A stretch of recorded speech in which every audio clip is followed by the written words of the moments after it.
ప్రముఖ young hero Vishwak Sen తొలిసారి lady గెటప్లో నటిస్తున్న చిత్రం లైలా. రామ్ నారాయణ్ దర్శకత్వంలో సాహు గారపాటి నిర్మాణ సారథ్యంలో ఫిబ్రవరి 14వ తేదీన వాలంటైన్స్ డే సందర్భంగా ఈ సినిమా విడుదల కాబోతోంది. ఇటీవల సెన్సార్ ఏ సర్టిఫికేట్ కూడా జారీ చేసింది. బిజీగా గడుపుతున్న లైఫ్ లో చిన్న బ్రేక్ తీసుకుని ఎంజాయ్ చేయాలి అనుకుంటున్నారా? అయితే వెంటనే ఆర్వీ వెకేషన్స్ ప్రైవేట్ లిమిటెడ్ ని సంప్రదించండి. మరిన్ని డీటెయిల్స్ కోసం సంప్రదించండి 7997979960. ముఖ్యంగా లేడీ గెటప్లో హీరో విశ్వక్ సేన్ హీరోయిన్స్ సైతం కుళ్ళుకునేలా తన అందంతో మెస్మరైజ్ చేశారు. ఇక ఇటీవల ఫిబ్రవరి 9వ తేదీన ఈ సినిమా ప్రీ రిలీజ్ ఈవెంట్ జరిగింది. ఈ ఈవెంట్కి ముఖ్య అతిథిగా వచ్చిన చిరంజీవి కూడా విశ్వక్ సేన్ లేడీ గెటంపై ప్రశంసలు కురిపించారు. అంటే విశ్వక్ ఆ పాత్రలో ఎంత ఒదిగిపోయి నటించారో అర్థం చేసుకోవచ్చు. ఇక ఈ సినిమా నుంచి విడుదలైన టీజర్, పోస్టర్, పాటలు, ట్రైలర్ అన్నీ కూడా ప్రేక్షకులను విపరీతంగా ఆకట్టుకున్నాయి. అందరూ కూడా ఈ సినిమా కోసం ఎంతో ఆతృతగా ఎదురుచూశారు.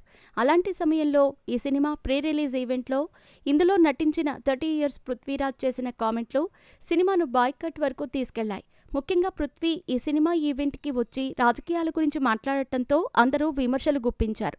వైసీపీ పార్టీని దృష్టిలో పెట్టుకుని సినిమాలో ఒక షాట్లో ఎన్ని గొర్రెలున్నాయంటే 150 అని అన్నారు. యాదృచ్ఛికంగా చివర్లో చూస్తే 11 మిగిలాయి అంటూ ఇండైరెక్ట్గా వైసీపీ పార్టీని ఉద్దేశించి కామెంట్లు చేశారు. ఇక అసలు విషయంలోకి వెళితే 2019 ఎన్నికలలో వైసీపీ పార్టీ 151 సీట్లు సొంతం చేసుకుని ఘన విజయం సాధించింది.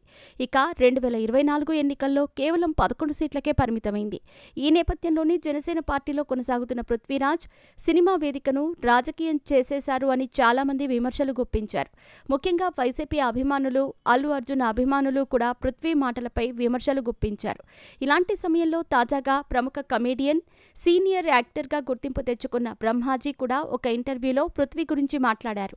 బ్రహ్మాజీ మాట్లాడుతూ పృథ్వీ 100% తప్పు చేశారు. ఒక సినిమా ఈవెంట్కి వెళ్లి రాజకీయాల గురించి మాట్లాడాల్సిన అవసరం లేదు. అయినా ఎలక్షన్స్ అయిపోయి పరిపాలన సవ్యంగా సాగుతున్న సమయంలో ఇలాంటి మాటలు అనవసరం. ముఖ్యంగా ఒక హీరో ఈవెంట్కు వెళ్లి ఇలా రాజకీయ చర్చకు దారితీయటం ఎంతవరకు కరెక్ట్? పృథ్వీ తప్పు చేశాడు అంటూ బ్రహ్మాజీ కూడా పృథ్వీదే తప్పు అంటూ తెలిపాడు.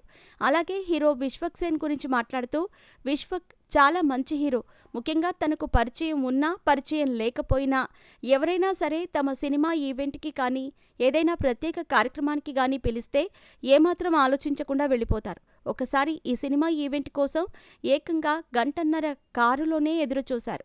ఆ తర్వాత ఈవెంట్ రేపని చెబితే పర్వాలేదు రేపు మళ్ళీ వస్తానని చెప్పి వెళ్ళిపోయారు.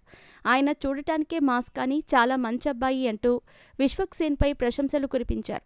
ఇక ప్రస్తుతం బ్రహ్మాజీ చేసిన ఈ కామెంట్లు సోషల్ మీడియాలో వైరల్గా మారుతున్నాయి.